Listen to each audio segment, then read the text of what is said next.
નમસ્તે. રાજા શેર ધર્મ તણી બળથી અતિ બલવાન, નામ હૃદય રામ સદા પવન પુત્ર હનુમાન. શુભ મંગળવાર, જય શ્રી પાદરવાળા હનુમાન. ચરણ શરણમાં આવીને ધરું તારું ધ્યાન, સંકટમાં રક્ષા કરો હે પાદરવાળા હનુમાન. જેનું નામ પાદરવાળા હનુમાન છે, જેનું નિવાસ સ્થાન આરોડું લીલી સાજડિયાળી ગામ છે, જેના ગુરુ રામ છે એવા મારા ભક્તો આ મહાન છે, એવા મારા ભક્તો આ મહાન છે. અત્રે ઉપસ્થિત એવા ગુરુજનો તેમજ મારા વડીલો અને મુખ્ય કલાકારો એવા ભજનીક અલ્પાબેન પટેલ અને સાહિત્યકાર મનસુખભાઈ વસોયાને આ જસદણ તાલુકાના રળિયામણા અને સોહામણા આ ધાર્મિક સ્થળોની વચ્ચે કે જેની એક બાજુ ભૂતનાથ મહાદેવ, એક બાજુ ચામુંડા માનો વાસ, એક બાજુ સરમડિયા દાદાનું મંદિર અને એવી આ ધરાની વચ્ચે આરોડા રામડિયા ગામની દીકરી એવી આ બાળ વક્તા હરિયાળી ચોટિયાના સતસત નમન સાથે હૃદય સ્પર્શી પ્રણામ. માં અને માતૃભૂમિને સૌથી પહેલા મારા વંદન. એ કદાચ પિતાએ આપેલા શ્રેષ્ઠ સંસ્કારો પૈકી એક ગણી શકાય. તો આજે હું તમને પિતા વિશે કંઈક કહેવા માંગુ છું. આપણે સૌ જાણીએ જ છીએ કે દરેક કવિઓ તેમજ લેખકોએ માતા અને તેના માતૃત્વની ઉપમા આપી છે, પરંતુ ક્યારેય પણ પિતા વિશે ઉપમા આપવામાં આવી નથી કે તેના વિશે લેખ પણ લખવામાં આવ્યા નથી. બાળકો નાના હોય ત્યારથી મોટા થાય ત્યાર સુધી તેમને માતૃપ્રેમ નિબંધ હોય છે, પરંતુ આજ સુધી ક્યાંય પણ પિતૃપ્રેમનો નિબંધ નથી આવ્યો. હું માતાનો વિરોધ નથી કરતી, પરંતુ પિતાનું મહત્વ કહેવા માંગુ છું. પિતા શબ્દ તો સૌ કોઈ જાણે છે, પરંતુ તેનો અર્થ કોઈ જાણે છે નહીં. તો ચાલો આજે હું તમને જણાવું. પિતા એટલે કે જે એક મકાનને ટકાવી રાખવા માટે મજબૂત પાયાની જરૂર પડે છે, તે જ પ્રમાણે એક સુંદર પરિવારને ટકાવી રાખવા માટે સાહેબ એક પિતાની જરૂર પડે છે. પિતાની હાજરી સૂરજ જેવી હોય છે. શું? પિતાની હાજરી સૂરજ જેવી હોય છે. સૂરજ ગરમ જરૂર થાય છે, પણ જો એ ના હોય ને તો અંધકાર છવાઈ જાય છે,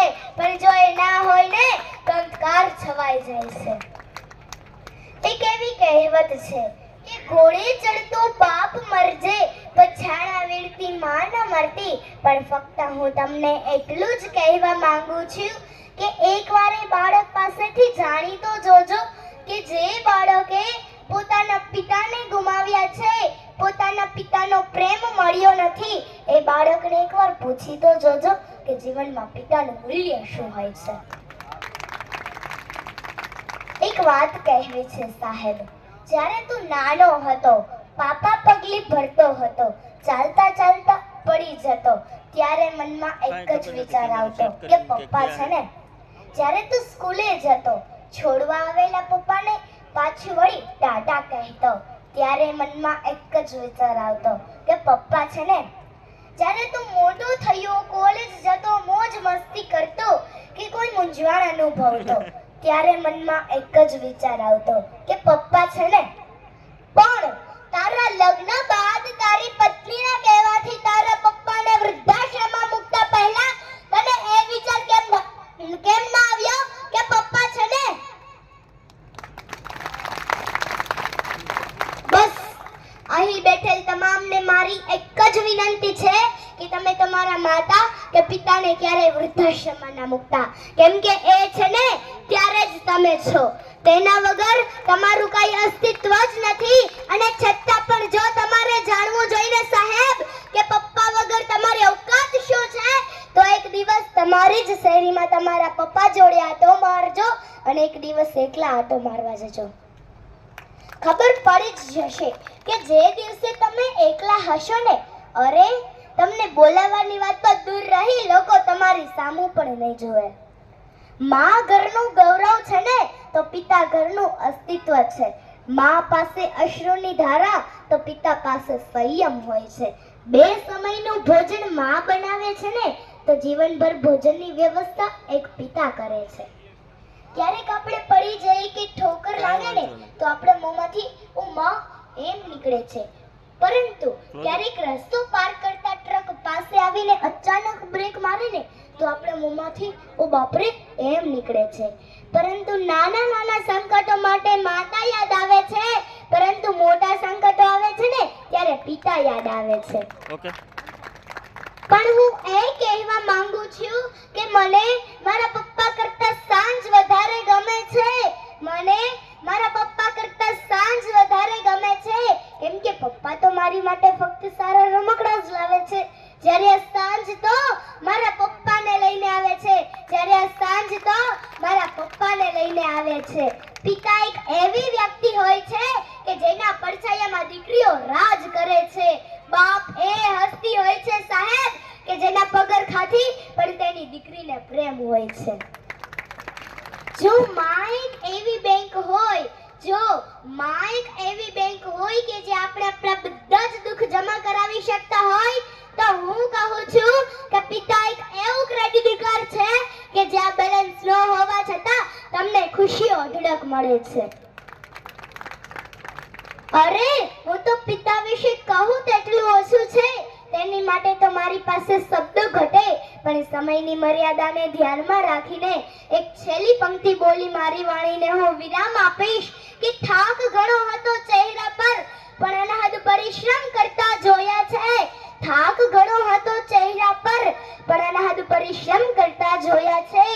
આંખમાં ઊંઘ હતી ઘણી, પણ નિંદ્રામાં જાગતા જોયા છે. તકલીફો ચારે બાજુથી હતી, પણ એકલા હાથે લડતા જોયા છે. કોઈને તકલીફ વળવતા ન હતા, પણ અડધી રાત્રે જાગી ખુલ્લી આંખે મારા ભવિષ્યના સપના સજાવતા જોયા છે. પાય પાય ભેગી કરી અમારી ખુશી ખરીદતા જોયા છે. એ ખુશીઓ માટે પોતાના શમણાઓને રોડતા જોયા છે.